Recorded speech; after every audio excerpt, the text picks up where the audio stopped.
a seasoned veteran, Neil McInerney.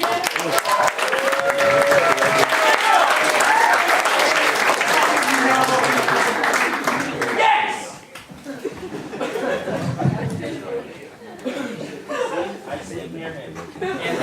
And they were roommates.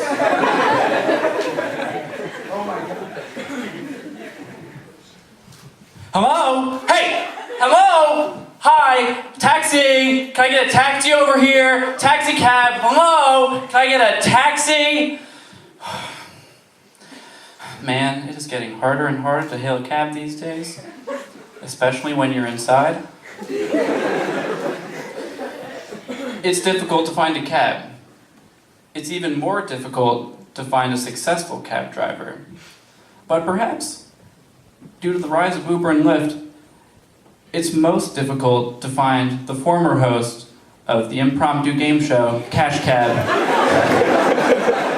out on the streets of Manhattan. And why is that? Let me paint a picture for you. March 2009, San Francisco, California. Uber is founded. For the next 3.5 years, Uber dangles its disgusting capitalist tentacles all the way across the country and into the brightly lit game show of the Cash Cab. September 2012, the Cash Cab is canceled. I don't think that's a coincidence. And it's sad to say, but the Cash Cab didn't stand a chance. Think about the convenience of an Uber. You take out your phone, you put in your destination, your Uber driver comes to you, and you're on your way. No questions asked. Let me tell you, that is not the case in the Cash Cab. There are very many questions asked. That's the point.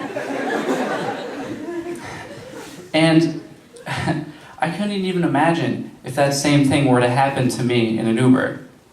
I call my Uber. I hop in, the door closed, I close the door, and the ceiling immediately bursts into an incredible light display.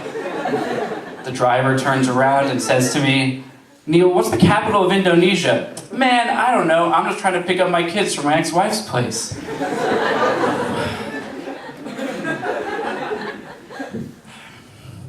Picture this. You're on a college tour, and the tour guide gets that sick, twisted little glint in their eye, and you know that you're approaching the part of the tour that somehow is going to convince you that a bachelor's degree is worth $300,000. Am I hitting too close to home for anyone? So you're approaching a building, the tour guide opens the door, and you step in. You look around. The building is old, and surrounding you are Caucasians, fighting a losing battle with their subconscious to just scream to the heavens what every fiber of their being wants them to scream. This place looks just like Hogwarts! Did anybody else notice this? You place a white, unattended, in an old building, and it is just a ticking time bomb before one of them tries to compare it to the Hogwarts School of Witchcraft and Wizardry. Like, just because a building is old doesn't mean the door you step through was platform 9 3/4 at King's Cross Station. Like, just because you grew up in Meatball Sub Township, New Jersey, and you've never experienced Gothic architecture before, doesn't mean that you're in Dumbledore territory. There was an interesting era in my life when I could initiate dates, but I couldn't operate a motor vehicle. This led to some scenarios, let me tell you. There's a time when I had bamboozled this girl into going on a date with me. Nice, unexpected. She says, all right, we pick out a spot, and she says, all right, I'll have my parents drive me. But that wasn't really an option for me. My parents are very fickle people. They were not accepting of these other people that I'm bringing into my life. So I tell her, no worries, I'll pull them up in my whip. Except, I didn't pull them up so much as I temporarily stopped at a predestined location. And the whip wasn't mine, it belonged to Westchester County.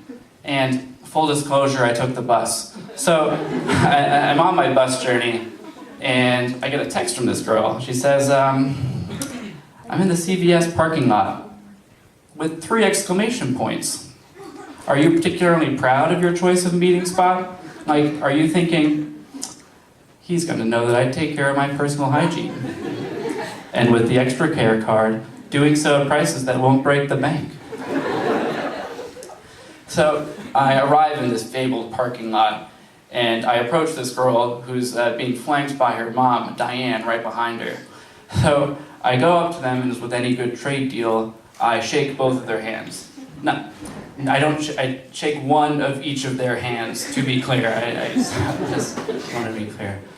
So I'm shaking Diane's right hand, and she has this look on her face, and she is.